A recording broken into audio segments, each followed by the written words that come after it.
નશો અમારી નસ નસમાં છે. અમે તેના વેપારી છીએ, અમે લુખ્ખા છીએ અને જો અમારી સામે પડ્યા તો તમે પતી જશો. આવું રાજકોટના લુખ્ખા તત્વો સમજી રહ્યા છે. તાજેતરમાં જ પોલીસે બુટલેગરો અને લુખ્ખાઓ સામે કાર્યવાહી કરી, કડક વલણ અપનાવ્યું, છતાં લુખ્ખાઓને કોઈ ફરક જ નથી પડતો. ફરી એકવાર રાજકોટના અમરનગરમાં લુખ્ખાઓએ નિર્દોષ લોકો પર હુમલો કર્યો, લોકોને કચડવાના પ્રયાસ કર્યા, જેથી આસપાસના વિસ્તારના લોકોમાં ડરનો માહોલ ફેલાયો છે. ત્યારે લોકોનું જીવવું હરામ કરનારા કોણ છે આ લુખ્ખા અને કેવી છે સ્થાનિક લોકોની સ્થિતિ, જોઈ લો. સુધરે બીજા, અમારા જેવા લુખ્ખા નહીં. મારવાનું કારણ કઈ? કેટલા લોકો હતા? પોલીસનો ડર અમને નથી, અમે તો રાજકોટના દાદા છીએ. એ લોકો આવી રીતના આવીને અહીંયા દારૂ પીતા હોય, ગાંજા પીતા હોય, આવીને કપડા કાઢીને એમના ચોક વચ્ચે બધા હોય. હવે બેનું દીકરી હોય, આપણે નીકળવું કેવી રીતે? અમારી સામે અવાજ ઉઠાવશો તો સમજો તમે કામથી ગયા. 4 તારીખે અમે માલવિયાનગરમાં અમે રજૂઆત કરી હતી કે ભાઈ અહીંયા લુગડા કાઢીને છોકરા ઉપાડે ને સળીઓ હાથમાં બતાવી, એમાં પથ્થરના ઘા કરે. આ છોકરી ભાગવા ગઈ, એમાં પડી ગઈ, તેને લાગી ગયું. હવે લુખ્ખાઓએ લોકોનું જીવવું કરી નાખ્યું છે હરામ. અવર તત્વ ખુલ્લેઆમ તમે બેનું દીકરીઓને છરીયું બતાવે, બરાબર, અને ખુલ્લી આ બોટલોના પાણાના ઘા કરીને વયા ગયા અને એમ કે ગૃહમંત્રી કઈ ના થાય, પોલીસ થી કઈ ના થાય. અમે ખુદ રાજકોટના રાજા છીએ, તો ગૃહમંત્રીને અમારે એટલી જ રજૂઆત કે આવા રાજાને બતાવો, તમે બીજાને બતાવો તો આવા રાજાને બતાવો.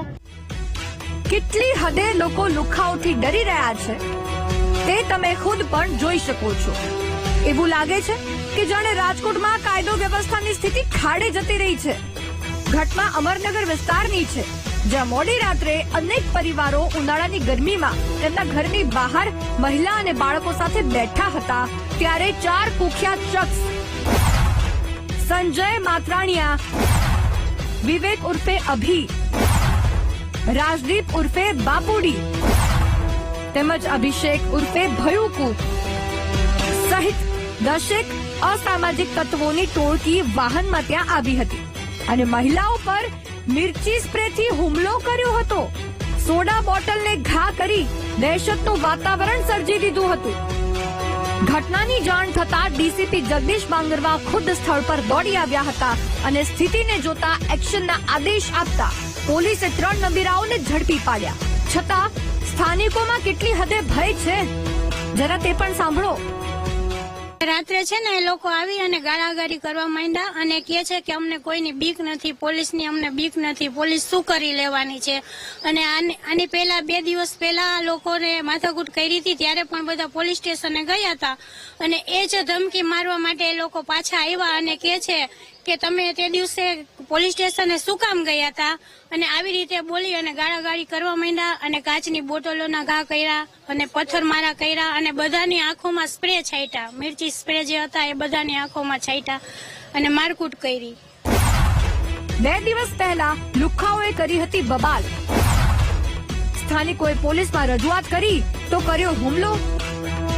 હવે તમે ખુદ વિચારો કે જો પોલીસમાં ફરિયાદ કર્યા પછી પણ લુખ્ખાઓ આવી રીતે લોકોને ધમકાવતા હોય, લોકો પર હુમલા કરતા હોય અને પોલીસ મૌન હોય, તો રાજકોટમાં પોલીસની જરૂર શું છે? જો કે ડીસીપી એક્શનમાં આવ્યા એટલે પછી માલવિયાનગર પોલીસ પણ એક્શનમાં આવી અને હવે કાર્યવાહી હાથ ધરી છે. તાત્કાલિક ડિસ્ટર્બને જાણ કરી અને 3 લોકોને હસ્તગત ત્યાંથી જ આપણે કરી દીધા છે. બાકી લોકોની શોધખોળ અત્યારે હાલ ચાલુ છે.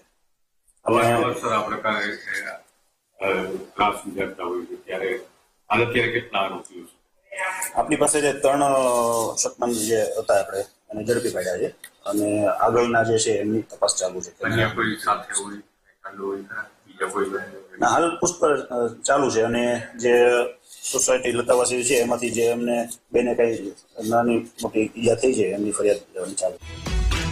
સવાલ અહીં એ થાય છે કે પોલીસના કડક વલણ પછી પણ લુખ્ખાઓમાં કેમ ડર નથી? શું રાજકોટમાં લુખ્ખાઓ ખુદને પોલીસથી ઉપર સમજી રહ્યા છે? વસ્ત્રાલની જેમ રાજકોટમાં ગુંડા તત્વોનું સરઘસ ક્યારે? લુખ્ખાઓ નિર્દોષ લોકોને મારી જાય ત્યાં સુધી પોલીસ ક્યાં ઊંઘતી રહે છે? આ સવાલ આજે એટલા માટે ઉઠી રહ્યા છે કારણ કે 2 દિવસ પહેલા જ પોલીસ સ્ટેશનમાં સ્થાનિકો લુખ્ખાઓના ત્રાસ અંગે રજૂઆત કરે છે અને ત્યાર પછી જ લુખ્ખાઓ ફરી લોકોને ધમકાવવા આવે છે, લોકો પર હુમલો કરે છે, જેના પરથી તો રાજકોટમાં પોલીસનું રાજ છે કે લુખ્ખાઓનું રાજ, આજે તે સૌથી મોટો સવાલ બની ગયો છે. સંવાદદાતા ભાવેશ સોંદરવા સાથે શનિ મૈયર, વીટીવી ન્યૂઝ, રાજકોટ.